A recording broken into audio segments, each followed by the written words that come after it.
Qala Rasulullah sallam, Nabi bersabda, ajaban li amril mu'min, sungguh mengagumkan urusan orang beriman. Inna amruhu kullu khair, karena urusan beriman, urusannya orang beriman itu semuanya baik. Walaisa dzalika li ahadin illa lil mu'min, dan itu tidak diberikan kepada orang yang bukan orang mukmin. In asobathu sarra syakara, kalau diuji oleh Allah Subhanahu wa taala dengan kelapangan, dengan kebahagiaan, dia bersyukur.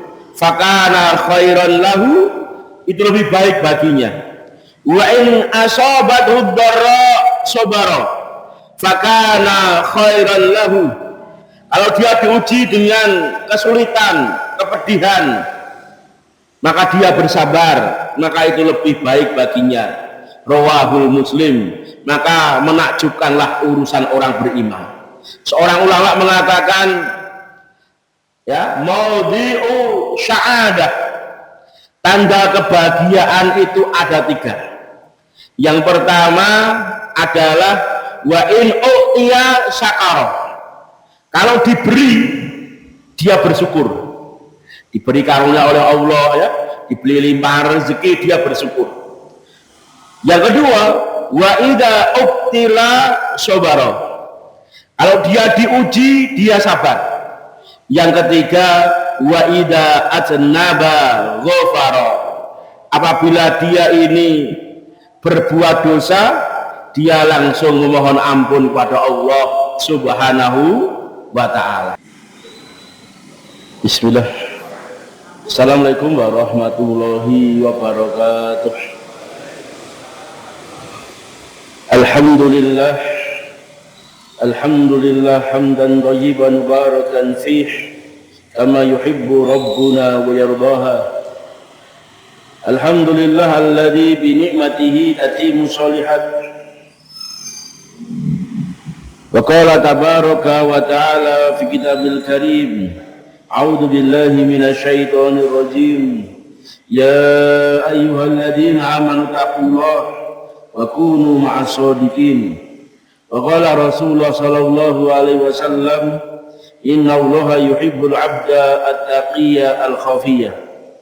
Alhamdulillah, kita bersyukur pada Allah Subhanahu wa taala di kesempatan yang berbahagia ini,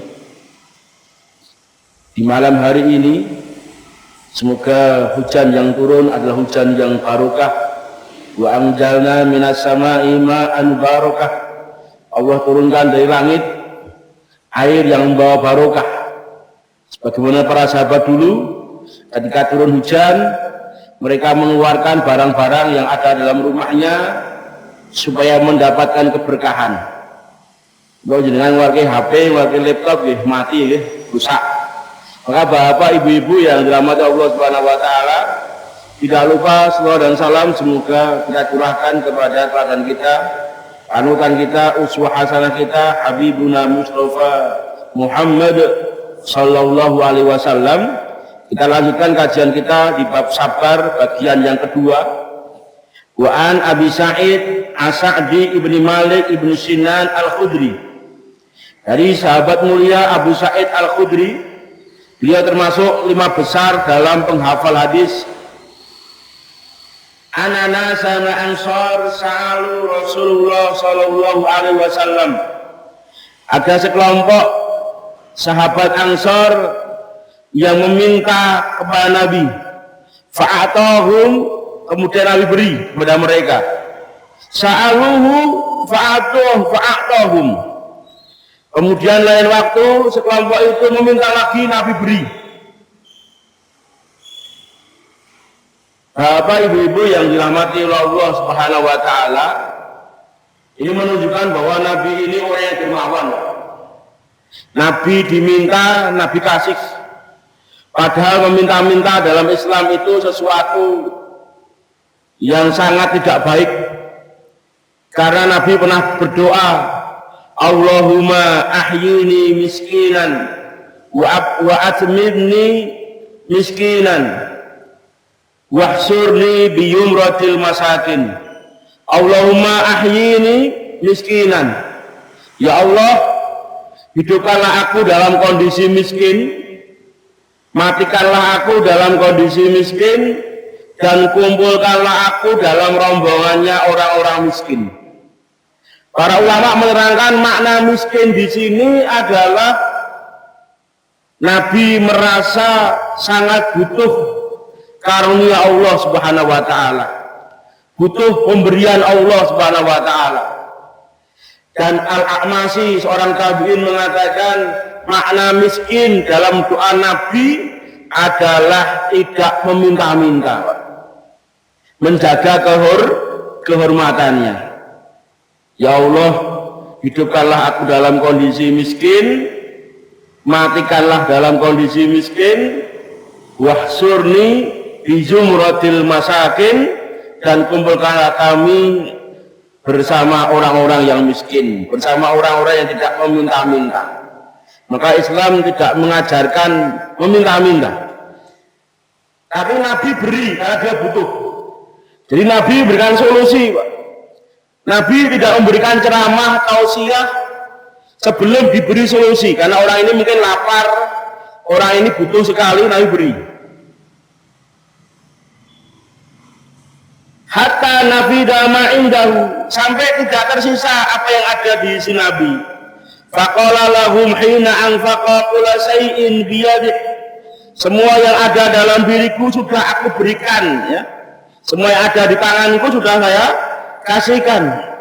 Ma yakun indi min khairin falan adkhirahu ankum, dan tidak ada sedikit pun dari kebaikan yang aku simpan, yang aku tahan, semua sudah saya berikan. Baru Nabi memberikan tausiah. Ini luar biasa Nabi, ya. Nabi beri, tapi ternyata di akhir itu Nabi memberikan nasihat kepada sahabat yang meminta-minta. Nabi mengatakan, wa man yastakhfif yu'afihullah, barang siapa yang berusaha menjaga kehormatannya, Allah akan jaga kehormatannya. Wa man yastaghni yughnihillah, barang siapa yang merasa cukup, Allah beri kecukupan. Nabi sindir sahabat Ansor yang meminta-minta, barang siapa yang merasa cukup, Allah akan cukupkan. Wa man yatasabbaru yusabbirullah, barang siapa yang berusaha sabar, Allah beri dia kesabaran. Kemudian Nabi mengatakan, wa ma u'tiya ahadun ata'an khairun wa awsa'a minas sabr, muttafaq alaih, hadis Bukhari Muslim. Tidak ada pemberian, ya.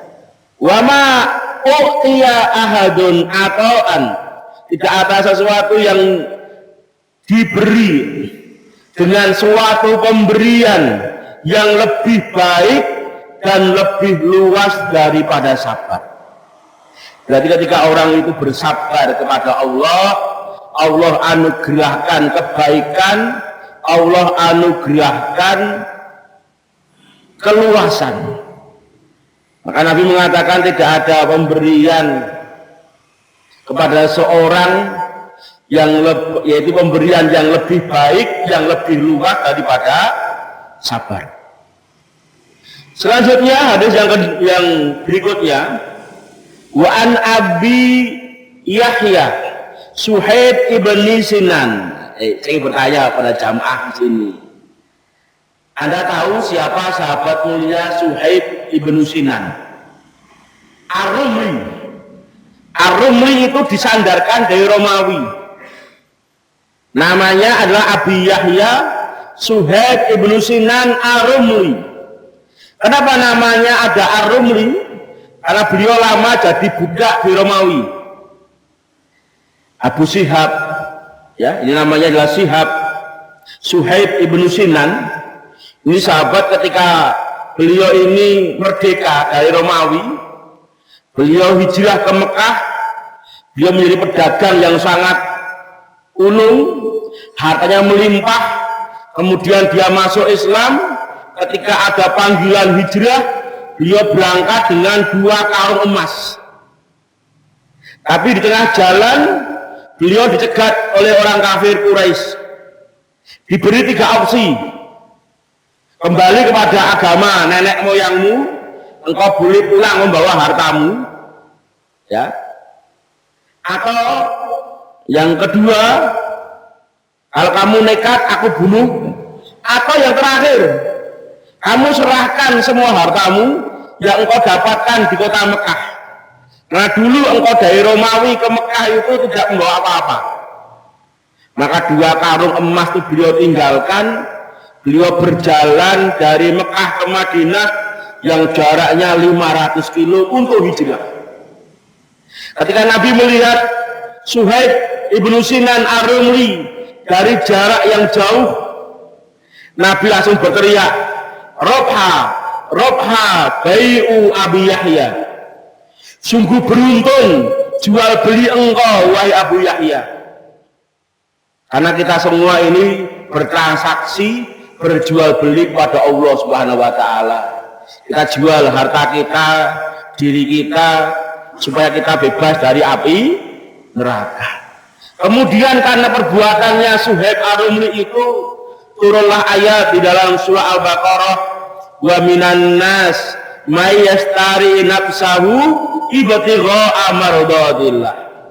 Ada sebagian manusia yang menjual dirinya untuk mengharap ridha Allah Subhanahu wa taala. Termasuk adalah Suhaib ibnu Sinan Ar-Rumli. Qala Rasulullah sallam, Nabi bersabda, ajaban li amril mu'min, sungguh mengagumkan urusan orang beriman. Inna amruhu kullu khair. Karena urusan beriman, urusannya orang beriman itu semuanya baik. Walaisa dzalika li ahadin illa lil mu'min. Dan itu tidak diberikan kepada orang yang bukan orang mukmin. In asobathu sarra syakara. Kalau diuji oleh Allah Subhanahu wa taala dengan kelapangan, dengan kebahagiaan, dia bersyukur. Fakana khairan lahu, itu lebih baik baginya. Wa in asobathu dharra sabara. Fakana khairan lahu. Kalau dia diuji dengan kesulitan, kepedihan, maka dia bersabar, maka itu lebih baik baginya. Rawahul Muslim. Maka menakjubkanlah urusan orang beriman. Seorang ulama mengatakan, ya, maudhi'u sya'adah, tanda kebahagiaan itu ada 3. Yang pertama adalah wa in u'tiya syakara. Kalau diberi, dia bersyukur. Diberi karunia oleh Allah, ya, diberi limpahan rezeki, dia bersyukur. Yang kedua, wa idza ubtila sabara. Kalau dia diuji, dia sabar. Yang ketiga, wa idza atnaba ghafara. Apabila dia ini berbuat dosa, dia langsung memohon ampun kepada Allah Subhanahu wa ta'ala. Ini tanda orang mendapatkan kebahagiaan. Semoga kita termasuk orang-orang ketika diberi oleh Allah karunia, kita bersyukur. Ketika mendapatkan ujian, cobaan, kita bersabar. Yang ketiga, ketika kita berbuat salah, berbuat dosa, kita langsung mohon ampun kepada Allah Subhanahu wa ta'ala. Kemudian lanjutnya, wa an Anas radhiyallahu anhu qala lama sakulan Nabi sallam ja'ala takhasyahu karbu. Hadis dari Anas, ketika Nabi sakitnya semakin parah, maka Nabi mengalami kesulitan yang sangat berat. Faqalat Fatimatu radhiyallahu anha, maka berkata anaknya yang paling akhir dari Khadijah, yaitu Fatimah, wa karbu abatahu, wahai ayahku, engkau mengalami kepayahan yang sangat berat. Perlu diingat bapak ibu-ibu, Nabi ketika menjelang wafat, beliau ini sakit panas. Sampai selimut yang dipegang sahabat itu Selimutnya sangat panas, itu belum orangnya, baru selimutnya. Beliau kadang pingsan, kadang bangun. Beliau celupkan tangannya di air. Anda bisa bayangkan, Nabi pernah bersabda, Nabi itu Pak, kalau sakit, rasa sakitnya 2 kali lipat dibanding manusia biasa. Kalau beliau panas, panasnya 2 kali lipat dibanding manusia biasa. Kalau kita 40 derajat sudah panas badan kita, Nabi 80 derajat, 2 kali lipat. Ini sesuai dengan hadis Nabi. Nabi mengatakan, asyadun nasa bala'an al-anbiya. Orang yang paling keras mendapatkan ujian adalah para nabi. Summa solihun, kemudian orang yang soleh. Fal amsal wal amsal, yang ketiga orang yang seperti mereka, yang keempat yang seperti mereka. Maka Nabi itu ujiannya berat. Racun yang diberikan orang wanita Yahudi ketika selesai perang Khaybar, Nabi suka makan paha itu diracun Pak, dikasih racun. Yang makan 2 orang, Nabi dan sahabat. Sahabat meninggal ketika makan racun itu, Nabi tidak meninggal. Tapi ketika 3 tahun kemudian 11 Hijriah, Nabi ketika menjelang wafat beliau mengatakan, telah terputus urat-uratku disebabkan racun yang pernah saya makan di Khaybar. Maka ya ikhwah yang dirahmati Allah Subhanahu wa taala, Nabi diuji Allah Subhanahu wa taala dengan rasa sakit yang luar biasa. Sampai Nabi mengatakan, inna lil mauti lasakarat. Sesungguhnya kematian itu ada sekaratnya, Pak, ada rasa sakitnya. Beliau ulang-ulang di hari Senin pagi, karena beliau meninggal itu menjelang zuhur. Inna lil mauti lasakarat. Sesungguhnya kematian itu ada rasa sakit, dan itu juga dialami Nabi kita, dan itu 2 kali lipat dibandingkan umatnya. Faqala, kemudian Nabi bersabda, laisa ala abika qalbun ba'dal yaum. Wahai anakku Fatimah, tidak akan ada rasa sakit yang dirasakan bapakmu setelah ini. Betul Pak, karena hari Selasa Nabi sudah wafat, hari Senin menjelang zuhur beliau wafat, beliau sudah tidak merasakan sakit.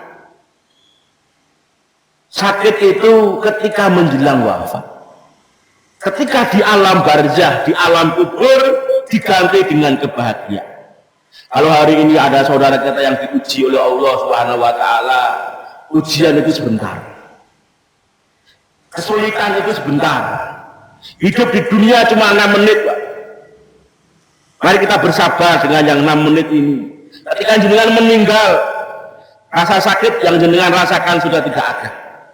Kepayahan, kesulitan hidup yang hari ini jenengan alami sudah berakhir, diganti oleh Allah Subhanahu wa taala dengan kebahagiaan.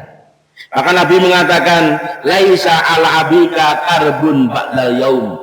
Tidak akan dirasakan kepayahan, kesulitan, sakit yang dialami bapakmu ini setelah hari ini.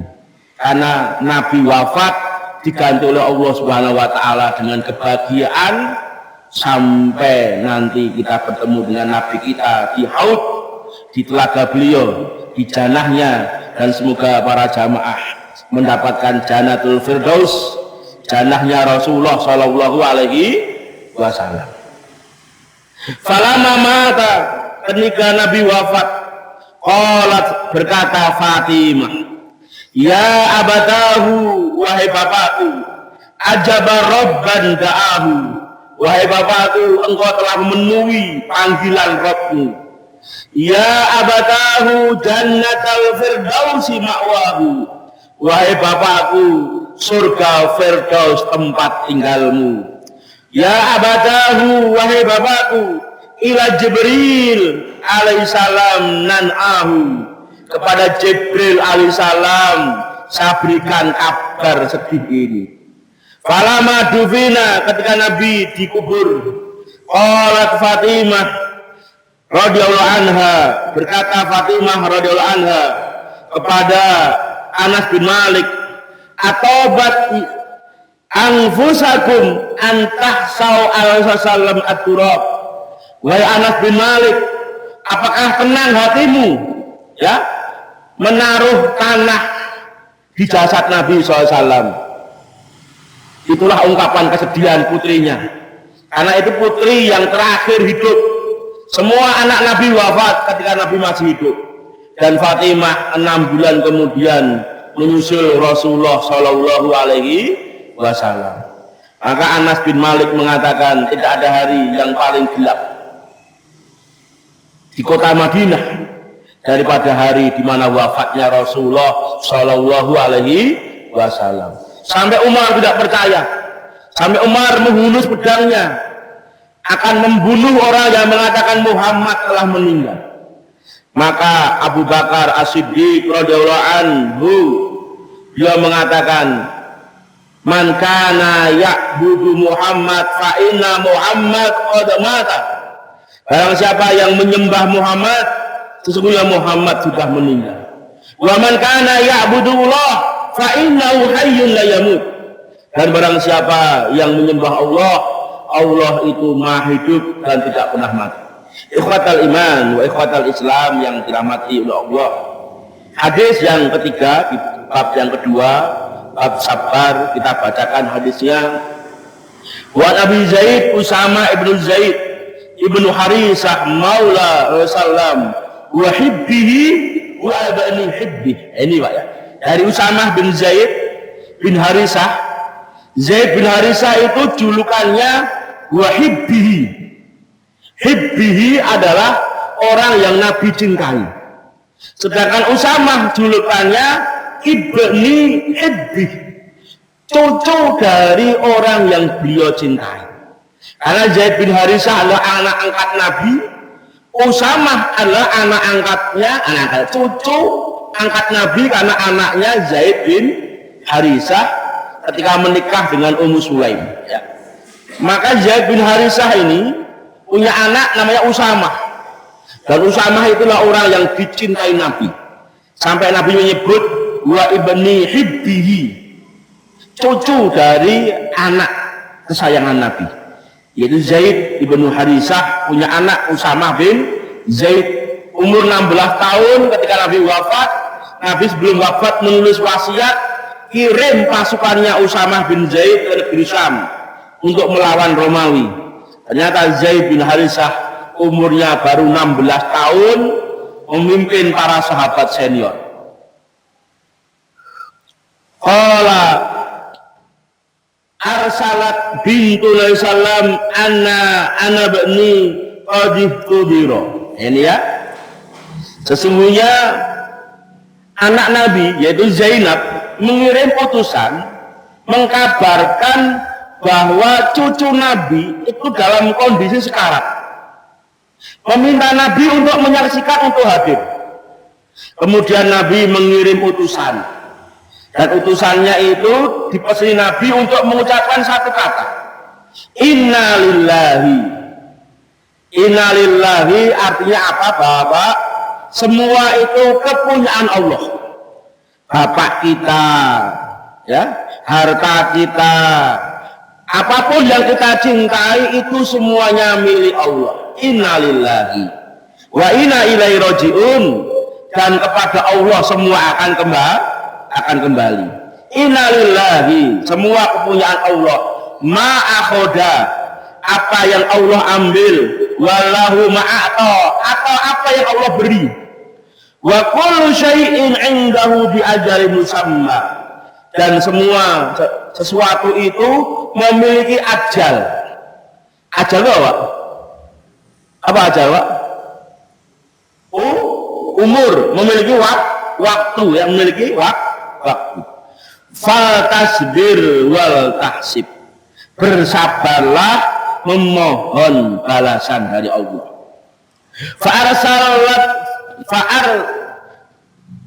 Fa'arsaltu ilaihi tuqsimu alaihi liyatiyannaha. Tapi ternyata Zainab masih maksa Nabi untuk datang. Bila jadi waktu itu Nabi sibuk. Faqama wa ma'hu Sa'ad bin Ubadah Kemudian Nabi datang bersama Sa'ad bin Ubadah, Mu'ad bin Jabal, Ubay bin Ka'ab, dan Zaid ibnu Sabit, warijalun radhiyallahu anhum, dan sebagian para sahabat. Farubi'a ila sallam asobi, kemudian cucu Nabi itu, anak Zainab itu diserahkan oleh Nabi. Fa'ak adahu fi hijrihi, kemudian Nabi memangkunya, ya, menaruh di paha Nabi. Wa nafsuhu taqa'u, dan nafasnya tersengal-sengal dalam kondisi sekarang. Fafadat ainahu, dan Nabi meneteskan air mata. Fafadat ainahu. Faqala Sa'dun, berkata Sa'ad, ya Rasulullah, ma hada ya Rasulullah, apa ini? Air mata apa ini ya Rasul? Faqala hadhihi rahmatun, ini mata air rahmat. Ja'alallah ta'ala fi qulubil ibad, yang Allah jadikan di hati-hati para hamba. Berarti menangis ketika kehilangan yang dicintai itu sesuatu yang dibolehkan. Yang tidak dibolehkan itu berlebih-lebihan dan lama, ya. Seakan-akan dia mengingkari takdir Allah SWT. Wa fi riwayah fi qulubi man syaa min ibadihi, air mata itu Allah berikan di hati yang Allah kehendaki dari hambanya. Wa inna ma yarhamullahu min ibadi ruhama, dan bahwasanya yang Allah rahmati dari hambanya adalah orang yang memiliki rasa kasih sayang. Bentuk kasih sayang seorang kakek kepada cucunya, Nabi teteskan air mata. Mirip ketika Nabi kehilangan anaknya Ibrahim.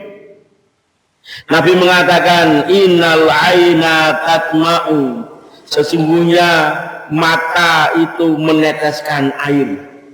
Wa qalbu yahzanu, dan hati bersedih.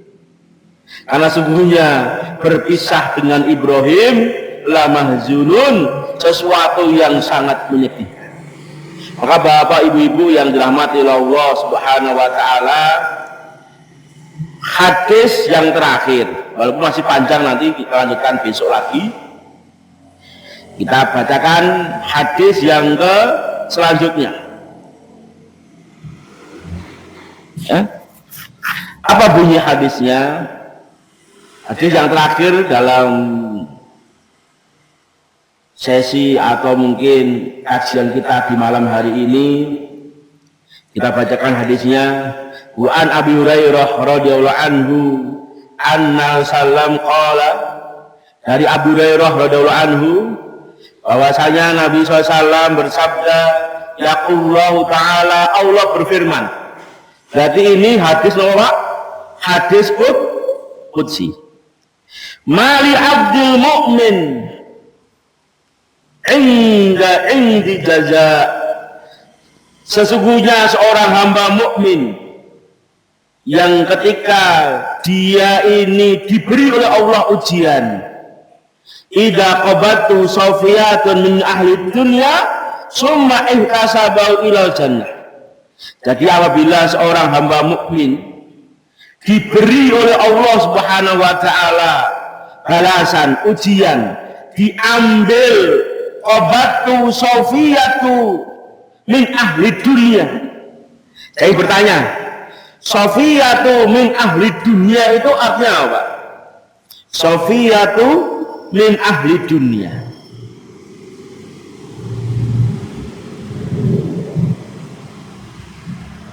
Ada yang tahu Bapak? Safiyatu min ahli dunia. Safiyatu min ahli dunia adalah anak. Safiyah itu adalah, Safiyatu min ahli dunia adalah anak. Maksudnya apa di sini? Nabi mengatakan, Allah berfirman, ma li abdi mukmin, seorang hamba mukmin yang mendapatkan ujian dengan diambilnya kekasihnya di dunia. Safiyah itulah kekasihnya, yaitu mungkin istri, mungkin suami, mungkin anak. Summa ihtasabahu, kemudian dia bersabar mengharap pahala Allah, ilal jannah, tidak ada balasan kecuali surga. Rawahul Bukhari. Ini sesuai dengan hadis yang kita sebutkan, ya, masya Allah, ya, hadis yang luar biasa. Ternyata ada satu hadis yang kelewat, yang saya lupa membacakan, dari Anas bin Malik radhiyallahu anhu qala marra Nabi salam ala imra'atin tabqi inda qabrin. Nabi melewati seorang wanita yang menangis di hadapan kuburan. Jadi Nabi itu suka ziarah kubur, Pak. Kadang ke Malak, kadang ke Baqi. Karena Baqi itu kan depan Masjid Nabawi, ya. Kadang ke Baqi, ya, masya Allah. Beliau sering ke Baqi. Beliau sering sebelum beliau wafat aja, ya. Sebelum beliau wafat tahun 11 Hijriah, sebelum beliau wafat, beliau berziarah ke makam para syuhada Badar. Masya Allah, ya. Beliau berziarah ke makam para syuhada Uhud sebelum beliau meninggal. Beliau melihat ada seorang wanita yang menangis di depan kuburan. Faqala ittaqillah, bertakwalah kepada Allah, wasbiri, bersabarlah. Faqalat, berkata wanita itu, ilaika anni fa innaka lam tusab bi musibati wa lam ta'rifhu. Maka wanita itu membantah, ya, kalau engkau berada di posisiku, tentu engkau tidak akan bersabar dengan musibah yang aku alami karena engkau belum mengetahuinya. Karena wanita itu nggak mengetahui bahwa yang bersabda adalah Nabi. Fakiralaha innahu Nabi sallam. Kemudian ketika wanita itu pulang, wanita itu diberitahu bahwa yang bicara denganmu adalah Nabi. Fa'atat baban sallam. Kemudian wanita itu mendatangi pintu Nabi. Karena pintu Nabi itu buatan pengawal, ya, buatan kadang apa pengawal. Falam tajid indahu biwabaini faqalat lam a'rifka ya Rasulullah, aku tidak mengetahuimu kalau yang lewat itu adalah engkau. Maka Nabi mengatakan innamas sabru inda sodamatil ula, sesungguhnya sabar itu ketika hantaman yang pertama. Muttafaq alaih, nabati ala sabilah. Jadi wanita itu menangisi anaknya yang meninggal. Saya bertanya yang hadir di sini, kenapa Nabi mengatakan innama sabru inda sodamatil ula? Yang dikatakan sabar itu adalah dari benturan yang pertama. Kalau sudah 4 hari, 5 hari dia sabar, itu pahalanya beda ketika dia bersabar ketika mengalami ujian. Waktu pertama kali dia mengalami ujian. Maka Nabi mengatakan orang yang sabar itu yang pahalanya banyak ketika dia sabar ketika menghadapi benturan yang pertama. Kalau sudah seminggu, 2 minggu itu berbeda. Karena mungkin sudah lupa, mungkin sudah dihibur dengan yang lain. Kenapa Nabi lebih sabar daripada wanita ini? Bayangkan Pak, Nabi punya 7 orang anak.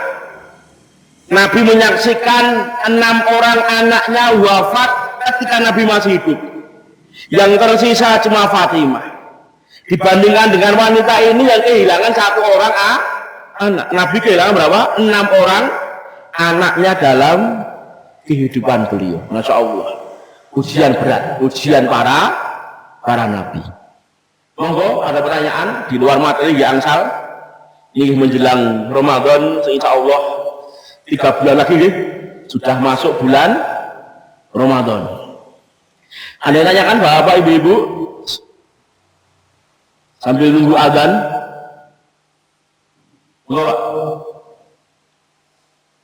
Assalamualaikum warahmatullahi wabarakatuh. Waalaikumsalam warahmatullahi.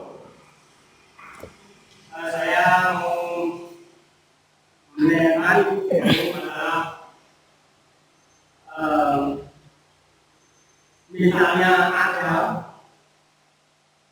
misalnya tapi mungkin ada dan memang ada orang tua yang anak-anak masih normal dan masih ingin ibadah sholat, tapi dia tidak bisa menahan iblis. Jadi dia tiap saat selalu dengan najis. Nah, itu bagaimana cara dia mengerjakan sholat atau dia sudah bebas dari ibadah sholat. Alhamdulillah saya pulang lewat saja. Alhamdulillah. Ini PR Pak ya. Intinya fattaqullah mastata'tum. Bertakwalah kepada Allah sesuai kemampuan kalian. La yukallifullahu nafsan illa usaha. Allah tidak membebani seorang di luar kemampuannya. Tapi ini PR bagi saya. Kalau nanti Allah takdirkan hari Selasa ketemu, insya Allah saya jawab Pak. Maksudnya jawab secara terperinci. Secara umumnya orang itu yang mengalami ujian seperti itu, dia beribadah kepada Allah sesuai dengan kemampuannya. Sebagaimana orang yang sakit, orang yang sakit itu kan kalau sudah masuk ICU, dipasangi berbagai macam alat, mungkin pakaian dia najis, ya, mungkin dia sholat tidak bisa menghadap kiblat karena posisinya berbaring. Mungkin juga dia tidak bisa berwudu, tayamum mungkin nggak bisa karena nggak bisa gerak dan yang lainnya karena dipasangnya alat. Tetap harus mengerjakan sholat. Karena sholat itu ibadah yang tidak bisa ditinggal. Tapi insya Allah Selasa depan kita perinci, Pak, perinci. Apakah sama dikiaskan dengan orang yang dalam kondisi darurat, ya, dari darurat, ya. Kondisi darurat yang tidak mungkin dia bisa tidak dalam kondisi normal sebagaimana orang yang sakit seperti jenengan ketika mungkin ya jenengan naik mobil di jalan tol macet berjam-jam sebagaimana kasus yang terjadi dulu ya, ada beberapa orang meninggal, akhirnya jenengan dibawa di mobil itu mau nggak mau jenengan hanya tayamum, sholatnya mungkin tidak bisa menghadap kiblat, atau mungkin ada yang pakai baju dalam kondisi najis, ya mungkin ya, tapi tetap dia harus mengerjakan sholat untuk menghormati waktu sholat. Tapi insya Allah Selasa depan ya, PR bagi saya karena saya tidak bisa menerangkan secara detail karena saya cari literasi, referensi, kitab-kitab yang insya Allah kita akan bacakan besok Selasa insya Allah. Monggo ada lagi Bapak Ibu-ibu yang ditanyakan?